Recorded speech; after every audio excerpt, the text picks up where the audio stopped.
Good morning. I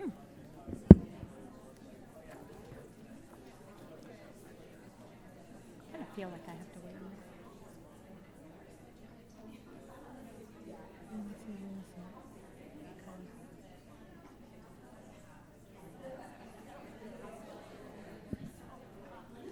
Good morning, everyone. I feel like you can't hear me. Can you guys hear me? Doesn't feel like it's on, does it? How's that? Okay. Is that better? Okay. Sorry.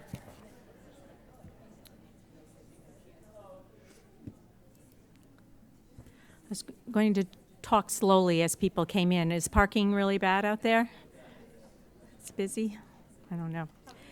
Okay, hi everyone. I'm Cindy Rivera. I'm the department chair of the school counseling department. I think you guys have been here enough to know that by now. Welcome today. We're going to start with introductions. There's a lot of people I tend to forget halfway down the row, but I'm going to try my best. So this is our department here. We have Erica Shadler, Rose Marash, Ann Vernon, Sue Carroll in our College and Career Center, Lori Keene, Lindsay Ryle, Lindsay Gottfried, Sarah Drexel, and who am I forgetting? Julie Rossini. Pretty good. That was good.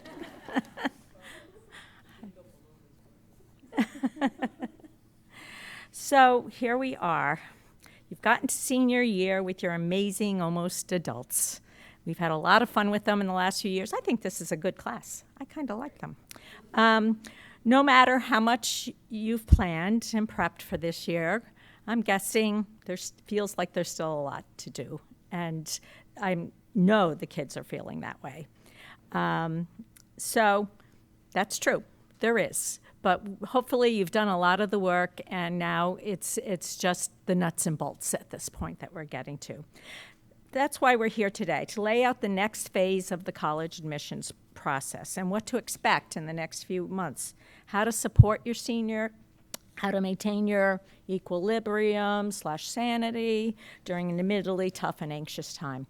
There have been a number of changes over the last few years, perhaps some of it, all of it, due to COVID and the pandemic, has changed how things work. Some have been quite positive. The de-emphasis on SAT and ACT scores for most schools, and the improvement of virtual events on these websites where it's difficult to travel and visit schools are all good things that have come out of it. Other things have remained the same and have never changed. You have the applications. They need to be completed. There are essays and essays and essays to write.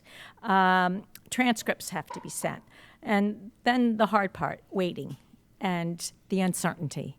None of that has ever changed. And you're going to go through it again. And unfortunately, except for a few of you out there who you have great athletes.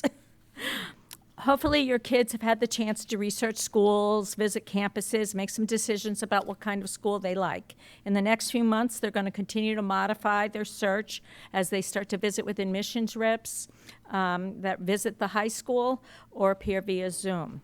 The majority of schools are still score optional, and we'll talk about what to think about in making the decision as to whether to send scores, SATs or ACTs. Last year, 47% of the seniors did not send scores, yet most of them got into one of their top choice schools. If your child has an alternative plan for next year, perhaps considering the military, a gap year, post-grad year, technical school, we would like to speak with your students as well. Today is more about the college admissions planning process, but their individual journeys also need to get started now too. And so we really would like to talk with you around those things if that's your interest or it's your child's interests. There's no one way to manage the next few months. Students may have only a partial list of schools. Most are still rewriting essays, or they think they're done and then we say they're not. Deciding on testing, getting through, I have to change my little thing. Getting through all the pieces of their applications. Many plan to apply early to some schools, but the rest of the list is work in progress. Some are not ready to start at all. Wherever they are, that's okay. Every year I have a senior who didn't think they wanted to go to college or didn't think they wanted to go too far from home, and then in March change everything up, and we're still applying to schools. So it happens. They go to college too. we'll help you through the process. And that's what we're asking you to do today, is to partner with us so that they finish and get through everything they need to do. Our plan is to meet with every one of our students in the next couple of months to make sure they're on track, whatever their plans are. Last week, counselors met with your students. Did you hear all about it? Sure. In the building, during the building block, we met with them to hear all the information that we're sharing with you today. So they have had an introduction to all of this. You're just our backup plan. It was a lot for them, and at a certain point they sort of glaze over and start to get nervous that it's too much. And so by sharing this same information with you, this is how we're trying to help them get through the process, because it is their process. And it was a lot, and we got them nervous about it. And but we encourage them to just take that next step, which a lot of them have. As counselors, we work as a team. We're constantly discussing our students with each other, whether it's reading and consulting on the essays, reviewing the recommendations that are going out, or expanding the lists of schools that they have. In the end, the plan is that your child will have a number of good options to consider. Last year, we processed nearly 3,000 applications to colleges. Approximately 93% are attending four-year schools. 82% got into one of their top 3 choices. 96% of the graduating class reported they were satisfied at the end of the year with the whole process. This is similar to previous years, and we're happy for our students and their outcomes. So today you will hear from Erica and Rose outlining what we went over last week with the students.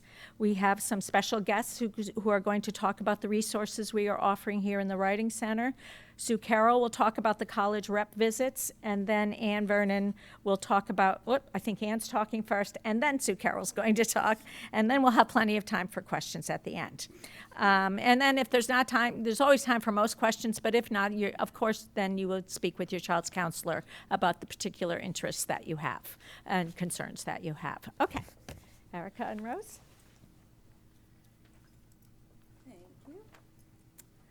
Hello, everyone. It's so good to see so many of you, especially my parents.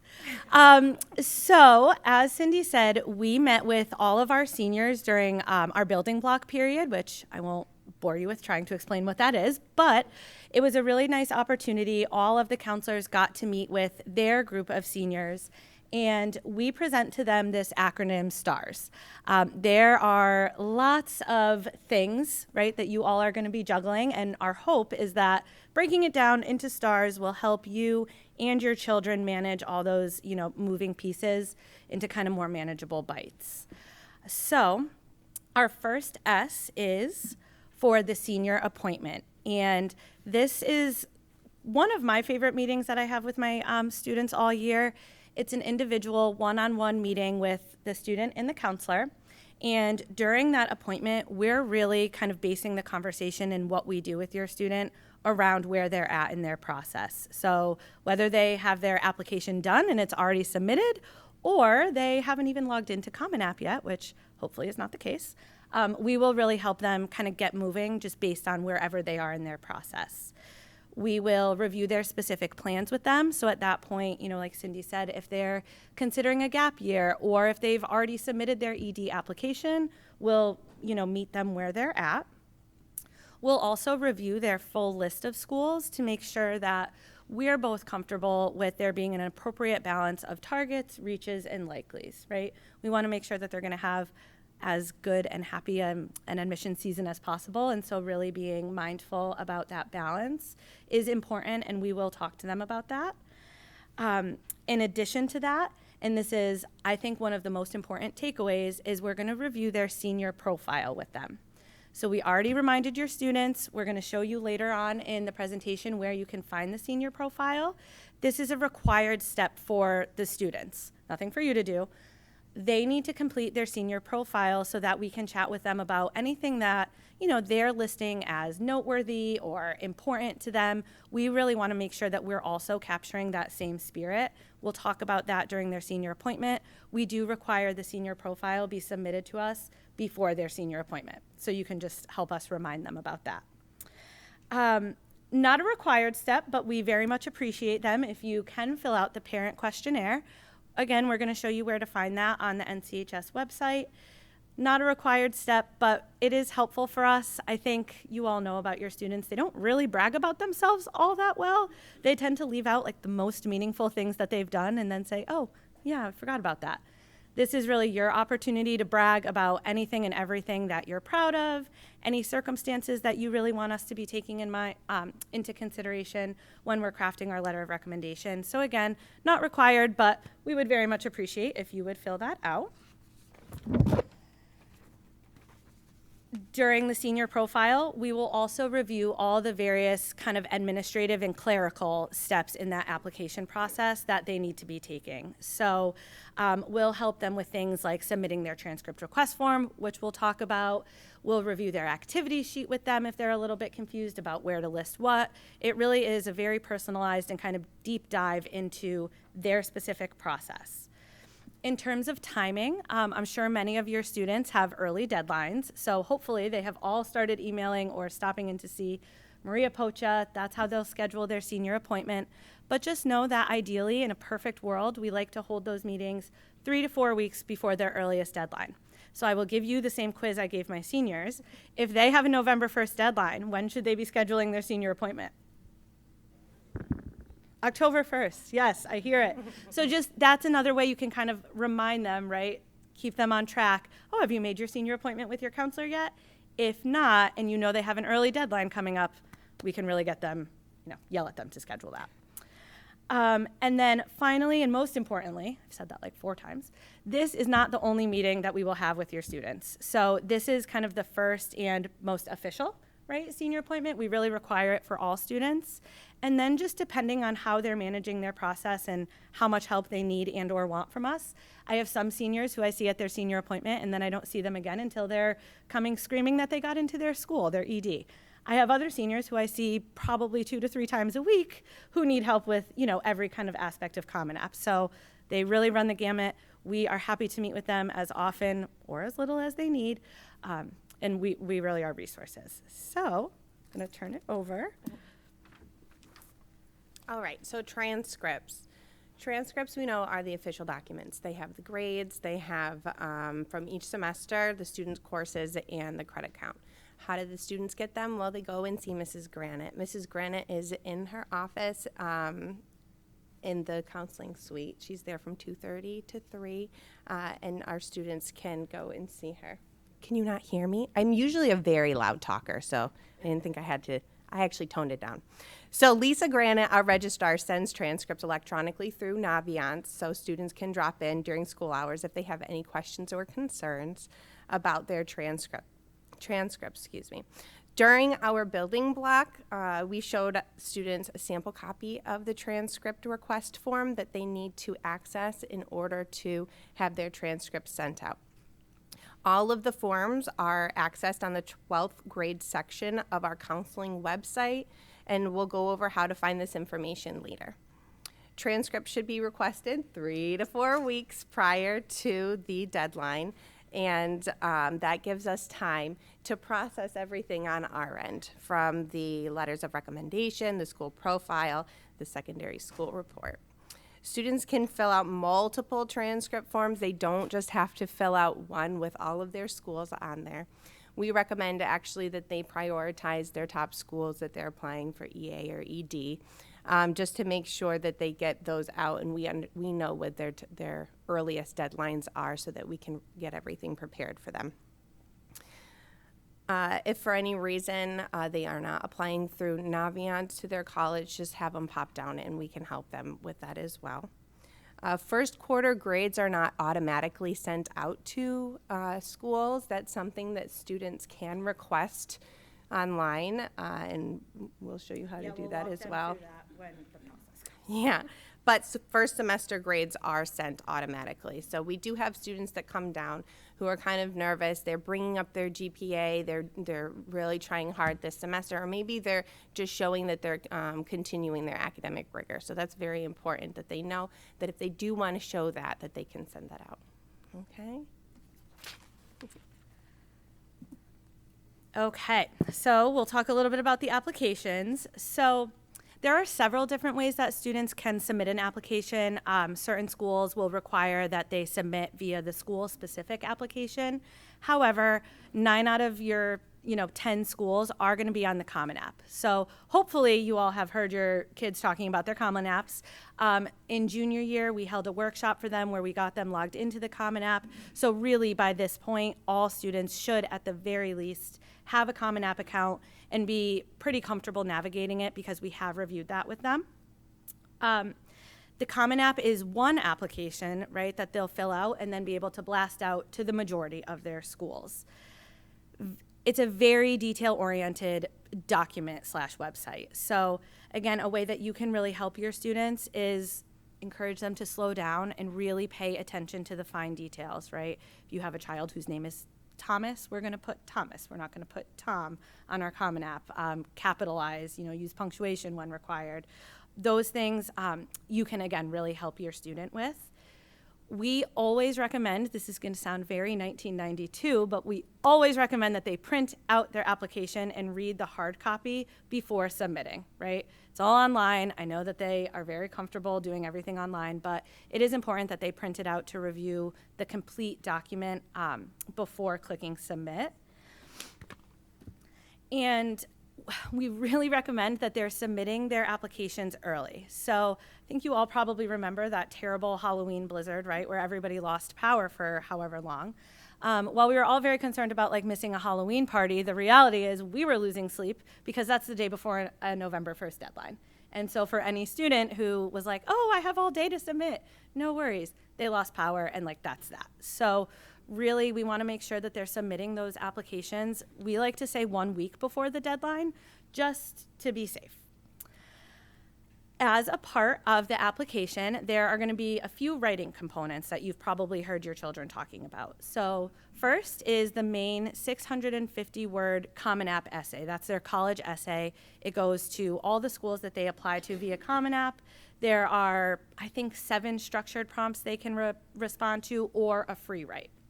Then in addition to that main essay, students are often going to be facing supplemental or short answer essays. Admissions reps will be very honest in saying that those are usually one of the most important, if not the most important piece of the application, because those are the school-specific questions. So that's really when your child can demonstrate that they've done their research, that they are, in fact, a good fit for the program that they're applying for. Or sometimes the supplements are as easy as, well, this isn't easy, but as simple as, describe yourself in 3 words. So it's another, just kind of the only opportunity outside of the main essay for your child's personality to shine, and we really do want it to be a personality piece. We want it to be in your child's voice. I know it can be very painful to read something that maybe a 17-year-old boy wrote and not edit all of that voice out. But that is actually the perfect segue to our Writing Center representatives, I'm calling you today. 2 of our amazing English teachers, Bob Darkin and Kristen Brown, and they're going to talk to you a little bit about our Writing Center and the resources you can get there. Yeah, just a quick advertisement. We work with the college essay guy. Many of you may have heard of that company. For several years, we've had them do several Zoom workshops guiding New Canaan students to write and improve their college essays. And next week, there will be one on specifically on the supplemental essays that our seniors will be writing very soon if they haven't already started working on them. Yeah, I would just add, I think most juniors write a draft of their personal statement essay in their junior English classes, and they do tend to receive a lot of feedback on that piece. Many of them attended the 2 workshops we ran last spring, but not as many students have as much support for the supplemental pieces, and often students are kind of writing those on their own and kind of submitting them without a second look. And as we've heard from our counseling team and from admissions officers, colleges really want to see the same kind of polish with those responses as well. So this workshop will really walk them through some samples. We'll go over some common supplemental types, why this college essay, why this major essay, and we'll kind of walk them through what they should include. They'll give them a nice outline of sort of the kinds of things that they should put in those pieces to kind of help them stand out a bit. And I would also just add, if if your child has already completed his or her applications but hasn't submitted them yet, they should probably still attend and just make sure they're hitting all of the details that are recommended from the workshop.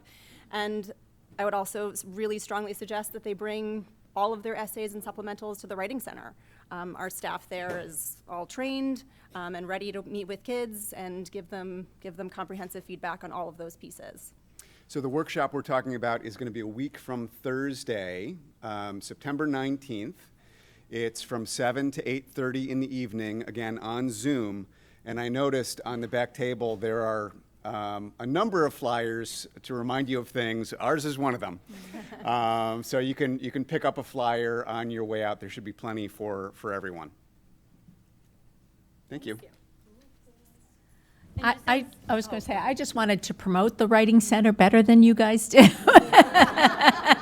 Talking about not bragging about yourselves. It really is a great resource for your kids to go and work. They know what colleges want. They've sat through training themselves and to understand how to write an effective essay according to what college admissions is looking for, which sometimes is very different from an English essay.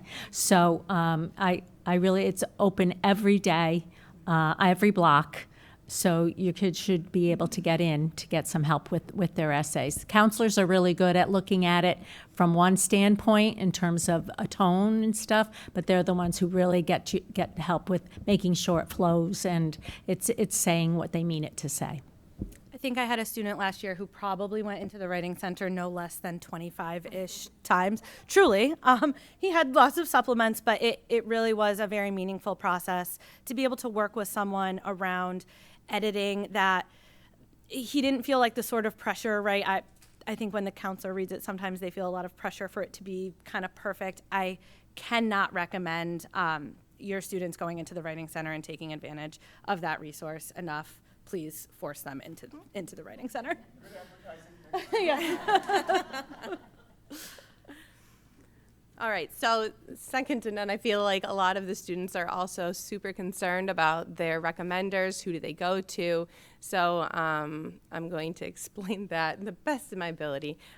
So most colleges are going to require two recommenders that are from teachers, academic teachers. Last spring, we encouraged students to ask them in person to write their letters of recommendation. If they're still thinking about who to ask, it's okay. They can come and see us, and we'll help them through the process. But we strongly encourage the students to go and speak with the teachers first. And then in the beginning of this year, I've had even some students ask, do I ask them again? I said, you can do that, but we're also going to do it on Naviance as well, and the students understand what that means. They've been shown the process on Naviance. If they do need another reminder, they can also type in their deadlines in a bottom note if they're very concerned about making sure that their teachers know when they have to have their letters of recommendation in. So if for any reason, also, if a student wants to have an outside recommender, just make sure they come to us so that we can make sure that it's purposeful and appropriate. This will not be something that they will request through Naviance. It's a different process, so it's a lot easier if the students come to us to make sure that they're doing it correctly. We also encourage them to write thank you notes to their recommenders. It's just a courtesy of appreciation because that's huge in the college process. Colleges also receive the counselor recommendations. I think this is one of my favorite parts of the fall is being able to sit down after the senior appointment and really reflect on all of the information that my students have shared with me. It's an opportunity to share their character, their personal qualities, things that aren't typically conveyed in the teacher's recommendation. So we write more anecdotal letters that provide an overview of the student that talks about accolades, academic, extracurriculars, volunteer activities, and community engagement. So, like I said, they're written after the senior appointments using the information that we gathered from the meeting. So some of it's from the senior profile, some of it's from the parent questionnaires. And some of it is from just little interview-ish stuff that we do during the meetings themselves, because sometimes we may be able to gather a little bit more information that's not posed in the senior profile. Okay. And last but not least, the dreaded scores. I'm sure you all have tons of questions, given that most schools are remaining test optional. Many colleges and universities went that way through the pandemic and have elected to remain test optional, which on the one hand is fantastic, right? This takes a little bit of the pressure off of your students around standardized testing. At the same time, I think it adds, another layer of kind of confusion, right? Trying to determine if I should submit my scores and where I should submit those scores. I think the most important thing to know is that we are happy to help and really sit with your student to determine where they're going to send their scores and where they're not. And the way that we're making that determination is really through the admissions data that's available to us. So first, in Naviance, we reviewed all of this right during your junior appointments, where you can view a school's homepage. You can view the average accepted student data. So you can see their GPA and you can see the average accepted score range, both the New Canaan average accepted range and the national average accepted. If your student is falling within that range, that score range, then we recommend that they send their scores. If they're not falling within that range, then we recommend that they withhold their scores. It really is kind of that simple, knowing that it's not at all simple. In addition to that, we would also recommend taking a look at the college admissions website just to get their data as well. Always keeping in mind, right, that because so many universities have gone test optional, that is skewing scores and those ranges are higher. That is something that we're just kind of working with, right? It'll be very individual based on your student, based on where they're applying, based on specific programs that they may be applying into. And again, we'll have those, tailored conversations with you or your students during their senior appointments.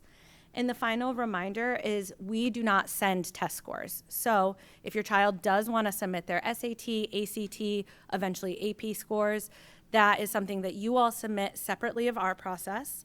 SAT, you'll submit through College Board. ACT, you submit through ACT. And you want to leave about 3 weeks, if possible, right, to request those scores be sent. Colleges generally will do, or SAT, College Board will generally do a batch kind of mass send to colleges, so there can be a delay. You want to just request those scores, in plenty of time of the deadline. But again, it's kind of a tricky decision, knowing that scores are kind of inflated, ranges look a little bit strange. So I always tell my students before making a decision, just come see me and let's talk about it, on an individual school by school basis. The last, and this is a positive note on scores, most schools are going to super score their SAT or ACT. So what that means is they will take the highest section score, even if those scores are from multiple sittings, to give your student kind of the benefit of the doubt for their highest overall composite score. That generally does mean, though, that you need to send all those score reports, right, so that they can do that. So again, just have conversations with, the counselor if you have questions. And now that I have totally overwhelmed you and kind of hopefully not made you totally panic, I'm going to turn it over to Ann Vernon. She's going to talk a little bit about your role in all of this.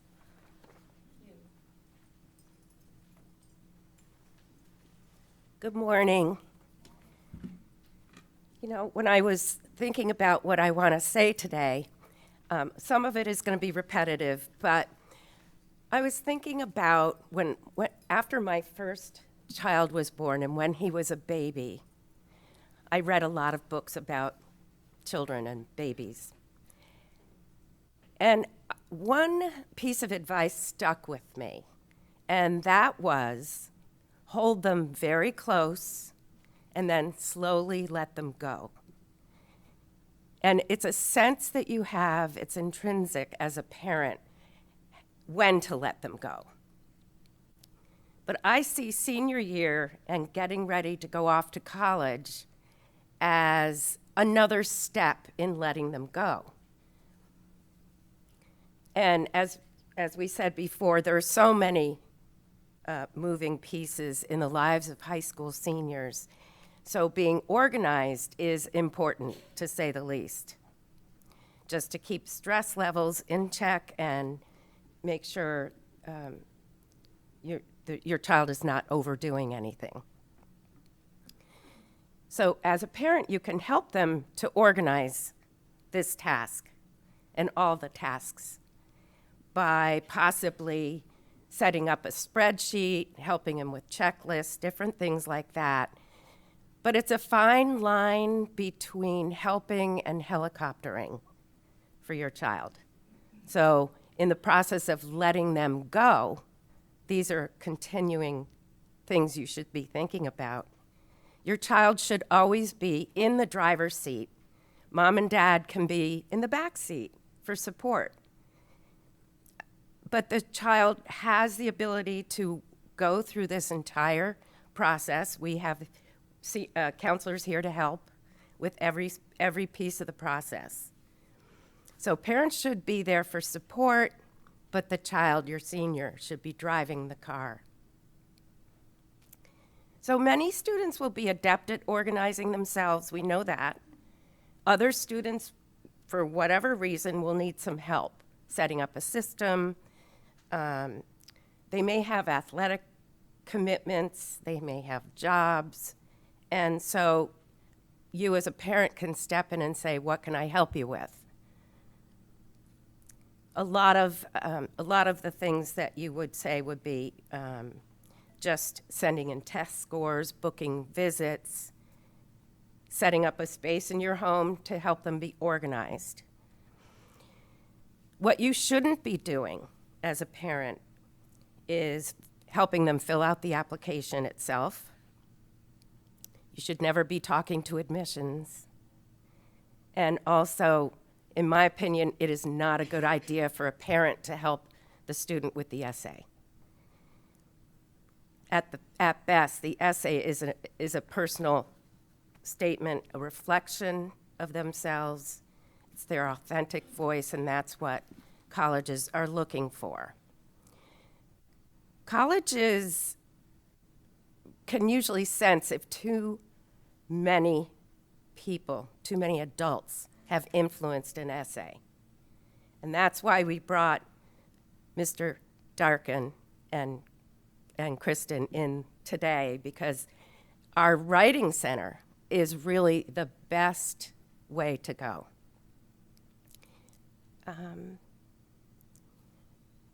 I have a personal story from my first child. He told me when he was applying, he said, "Mom, I don't want you to read my essay until I'm ready to submit." And I said, "Oh, okay." So he was ready to take, back in those days, you took the application to the post office. He was ready to put the stamp in. He said, "Oh, Mom, read this." I read it, and I'm like, oh, I had a concern. And this was before I became a school counselor. So this is sort of automatic motherhood. The essay he wrote was about a faux pas he made in a foreign country. He was away on a French trip. And he wrote that he was so mad at himself for this faux pas that he wanted to bang his head against the wall. I'm like, oh, I don't think admissions is going to like that. I said, oh, honey, I don't think you should tell them that you would bang your head against the wall. And he said, Mom, it's okay. He had been working with his English teacher. So luckily, I didn't change the essay. He didn't change the essay, and he got into his first choice. Here are some other pieces of advice. Most importantly, make sure your child's list is realistic. The scattergrams give us the data to know which colleges are far reaches, and you shouldn't be spending a lot of time on those colleges, which colleges are targets and likelies. They're all important. The best way to determine whether a school is a reach, target, or a likely is through the scattergrams on Naviance. this is more useful than using national data, because our high school is very different. All high schools are different from each other. So I don't really recommend using national data. But what you want to do is dispel any wishful thinking, to say, oh, maybe you have a chance. Who knows what can happen? We kind of do know what can happen. And most of the time, if it's a far reach, it's not going to happen. But having a love affair with one college is also not a good thing to do. Try to support every college on your child's list. So the other thing that you hopefully you've already done, and we've talked about before, is for parents to set constraints or parameters on cost, financial aid, distance from home. That's hopefully you've already talked about those things with your children so that they don't fall in love with that school that's $95,000 a year, and that becomes unrealistic.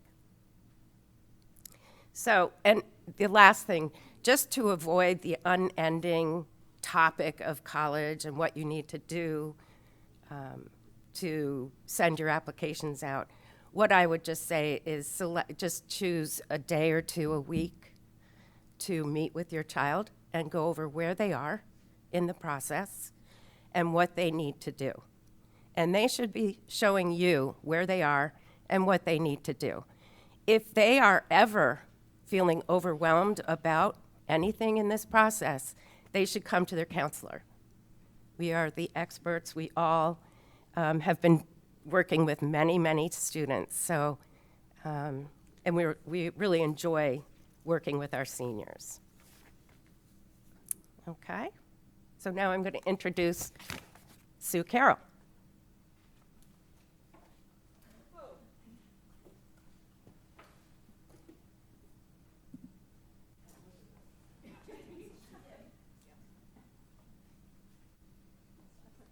Oh, good, thank you.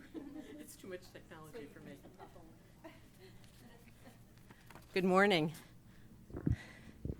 I have a 6-year-old granddaughter named Libby, and she knows we both go to school each day.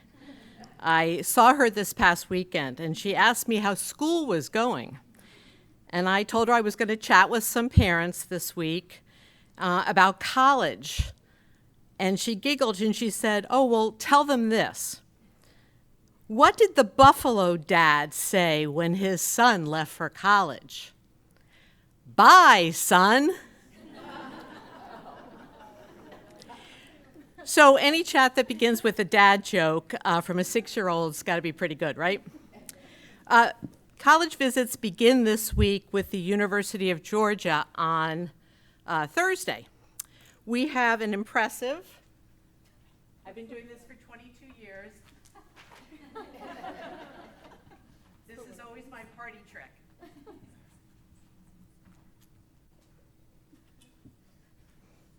We have an impressive and long list of colleges visiting this year. They are, of course, a lot of New Canaan High School perennial favorites like Indiana and Bucknell, Boston College. But we're also trying to broaden our collegiate horizons and are happy to welcome wonderful colleges such as Rice, Lawrence, the University of Redlands, the University of Oregon. These are really great overlap schools for Carnegie Mellon, Denison, Bates, University of Michigan, but where being from Connecticut might add a little boost to your application. So we're hoping that students will see this and branch out and explore other options.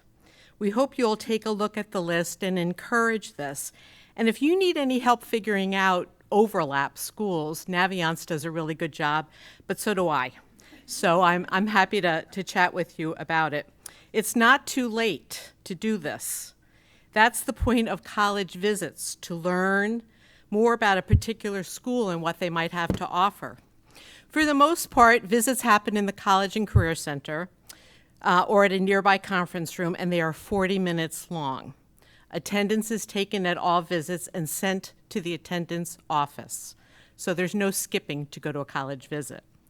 The seniors are lucky that most of our reps happen to be the first readers of our applications.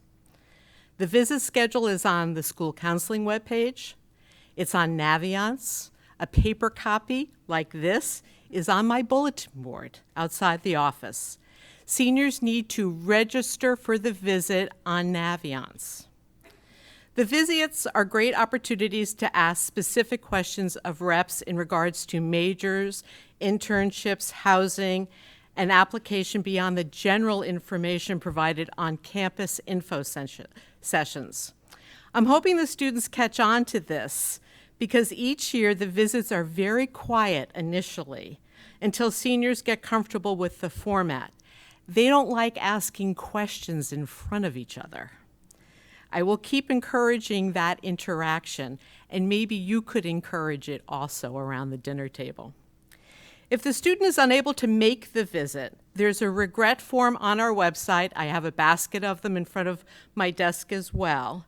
And if the student completes that form and returns it to me before the visit, I will make sure that the rep gets it, and it will count as an information card that they would fill out anyhow during the visit. I'm also happy to conduct mock interviews with seniors. Interested seniors just have to email me or swing by my office, and we'll figure out a good time to meet.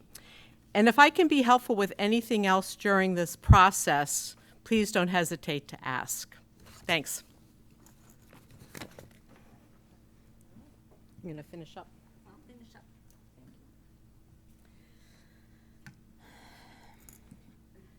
Okay, so we're going to get to questions in a minute. Oh, I do have a note from the PFA saying they couldn't be here today, but I think we have one representative back there. But they have lots of volunteers for post-prom, but nobody to lead the charge. So they're encouraging someone to step up and man the head of it. So got nothing to do with it. That's on you. All right, so just some reminders. Financial aid night, we have it every year in early October. This year, it's going to be live with Bill Smith, who we've had in the past. He's excellent in terms of outlining the process for filing for financial aid. He's really good at going in depth in terms of if you have resources, what do you do with them? How do you get around some of the questions for financial aid? He's excellent. We're also going to have a University of California application workshop. A lot of kids come in asking questions about that particular application, and it's a little bit confusing.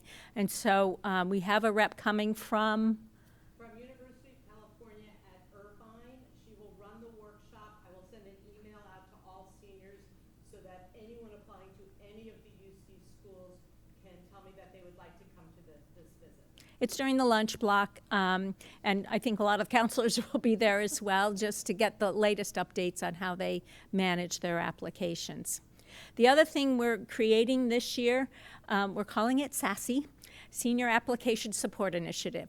Every Monday, after you've had your weekend of fighting with your kids around their applications and all the questions are coming up, we have a workshop on Monday starting next week in the College and Career Center with Sue and Lindsay Gottfried, our new expert on college admissions, to help kids with their applications, their questions, around anything that comes up around that. So it's every Monday. If their counselor's not available and they really have some questions, that's a great opportunity. So it's new for us this year. We'll see how it works out, but we thought it's a great time. After the weekends, that's when the kids have also so many, many questions. So, so we're welcoming you to that.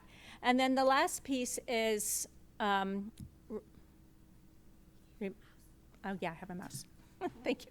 Reminding you about our website. So much information is on this website. We put a pretty picture of us on there this year so you can see us. And as you scroll down, all the information that you need for college stuff is here. I thought I saw the college visits before. I have to put my glasses up on the top. your college visit calendars here. You can click on that and see everything imaginable in terms of when the colleges are appearing.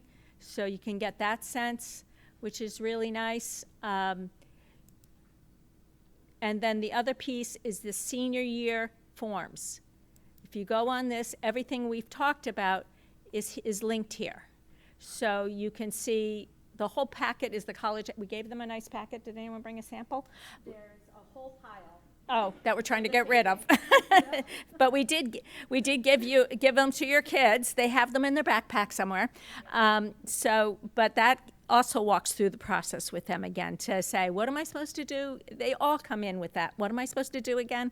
So we're willing to repeat ourselves a million times, but it's also all on here. The parent questionnaire that we sent home in the summer, you would have gotten it electronically with the, there is right here. You can link to it. And then other things that you may want. The senior profile is here, and then the transcript request form that we ask kids to fill out. And we've been through all of that with your students, so it's really a good resource for you. We also have a QR code somewhere there that'll take you right to our website. We're getting very high tech here. And we wish that you would follow us on Facebook and Twitter. Sue Carroll really posts a lot of great articles there that are really pertinent to college admissions. And then we also have a new Instagram account for the school counselors that also will take you to a lot of hints and reminders of things. And we encourage your kids to do that too. I think we have 100 followers already, so I'm really excited. Oh! So we're doing well with that. So we hope we're giving you as much knowledge as we possibly can and resources for you to get questions answered. So, and of course, we're all here too. Okay, questions? What? Yeah. Questions?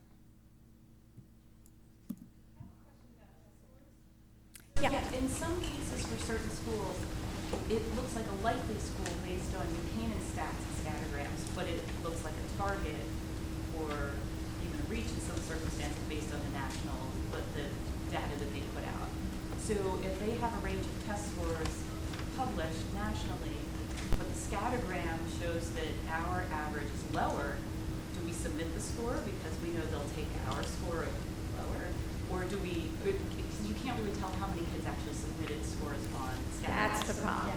That's the problem. We are collecting that data as of like towards the end of the year last year, and in this year we're asking kids to let us know if they are sending scores or not. That does skew the scattergrams a bit.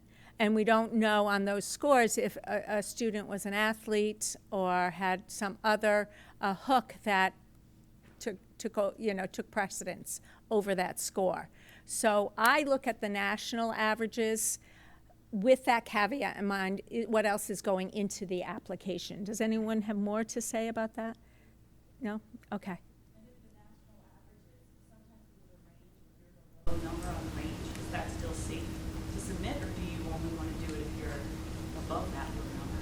Yeah, tough question. It really depends on the school, and a good question for the counselor to really help you look at that data, because we do know from our own research who was the athlete, who didn't send scores, who, we can kind of figure that out with you to help you make that decision. Can I add something? There's so much behind, I think my Irish voice carries. There's so much behind the scenes, that you might not know about. For example, at the end of the school year, the school counselors meet and they determine colleges that they didn't really understand the decisions that were made. They were worried about some of them or concerned. So they target those schools. And when those schools come and visit us, after they meet with your children, they meet with the counselors. And there's a conversation that's had. And a lot of times, one of the things that's discussed are test scores. Boston College, for example, said that they really they're test optional. You should believe them. The counselors question that. So when Susan Migliosi comes in 2 weeks, there's going to be a conversation about test scores so that your children have the best advice possible. which is pretty awesome for a public school. You've got a really great crew here. Any other questions? I have a question about, I have two questions. One's about the FERPA waiver. I saw a link to that on the website. If you can talk a little bit more about that.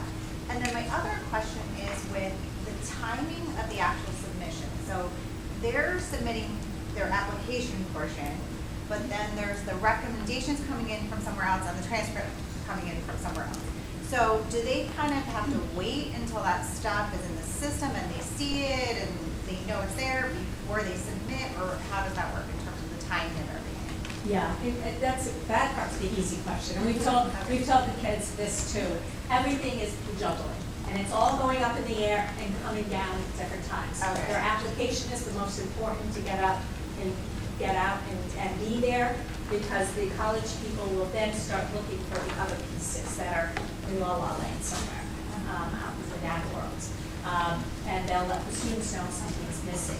But as long as the application is there on time, students won't necessarily get dinged for everything else being a little bit late, including scores and things like that. They'll wait for that. Okay? Now the FERPA waiver. Want me to go for it? Okay. The FERPA waiver. This is a form on the application that's asking your students to choose between waiving their rights to see the recommendations or not waive their rights to see their recommendations once they get to college, the college of their choice. That they're not going to admissions and asking to see their recommendations.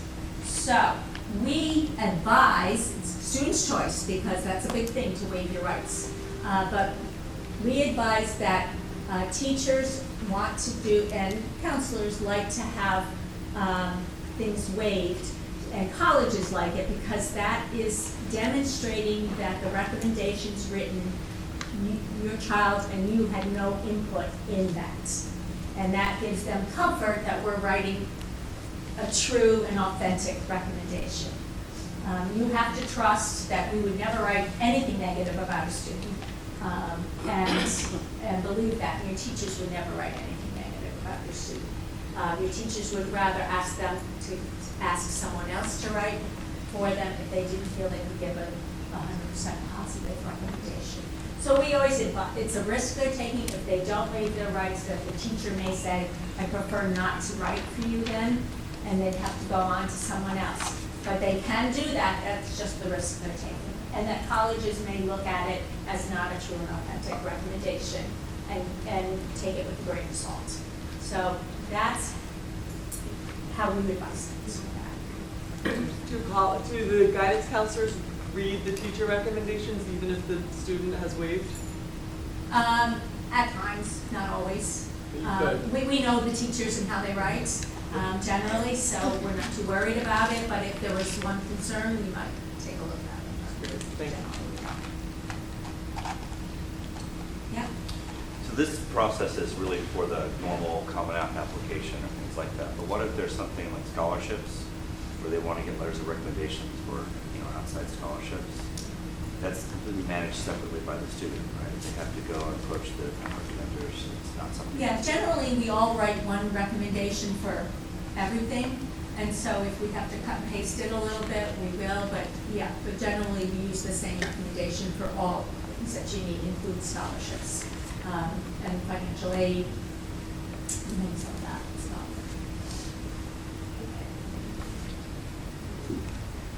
And another thing to keep in mind, all students will, most likely all students, will have to create a portal for the school that they're applying to or schools that they're applying to. Keep in mind that those portals aren't automatically updated all the time. So if they see that there's something missing, they're more than welcome to reach out to us because we can verify on our end that it indeed has been sent out. They'll get an email as once the application has been submitted, they'll get an email back saying, create your portal. And that's where all the information, their acceptances, things missing, what else they need to still do will show up there. And that's very important because sometimes once they've submitted the application, suddenly there's another essay they want you to write based on what you said in your application. So that happens too, so it's really important. And that's why it's also important that the students are checking their emails, because this is where they're going to get the invitation to create the portals for the colleges that they're applying to. And if there's any missing information, the college is going to try to reach out to them as well. So it's very important that they do that.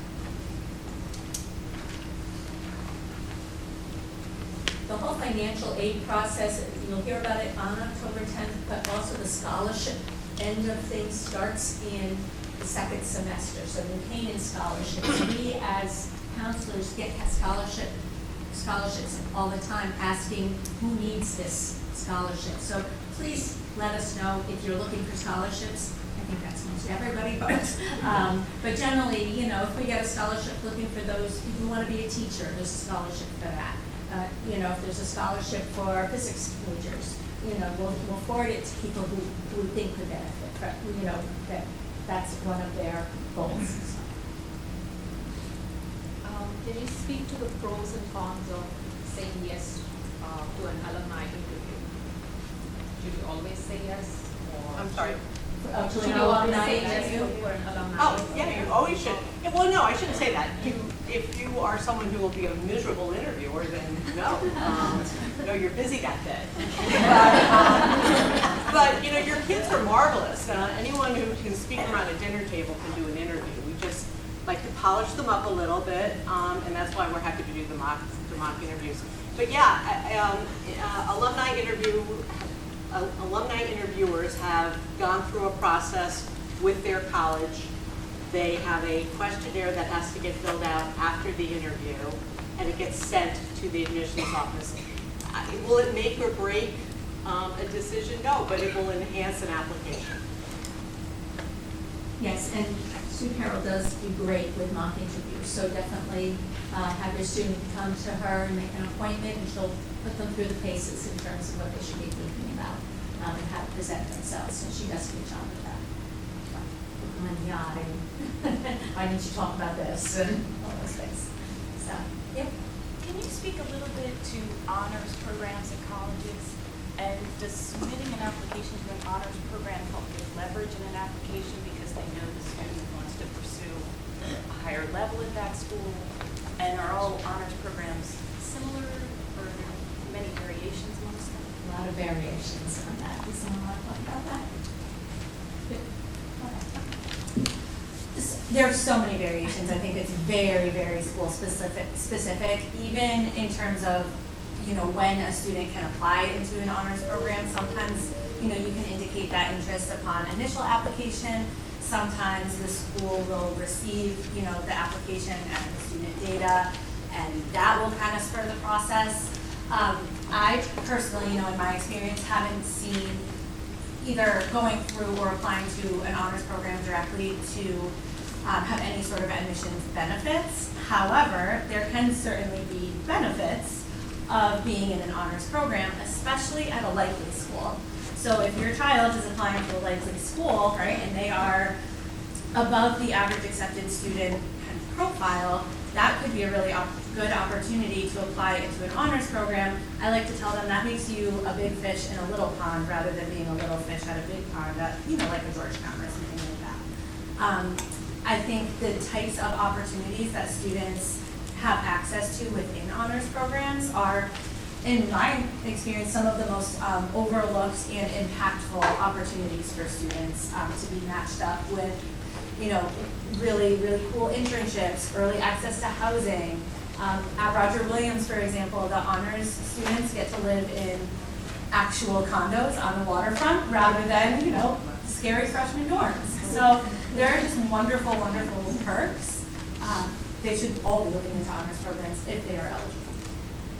And once in a while, we also get scholarships that we have to nominate students for. They only want one recommendation, one student. And we talk amongst each other as to who would be most likely to earn that scholarship. So it's a very tough administrator. It's usually one of the very top students. But that we do that as well. And we will be inviting kids to apply for those as well. So, any questions?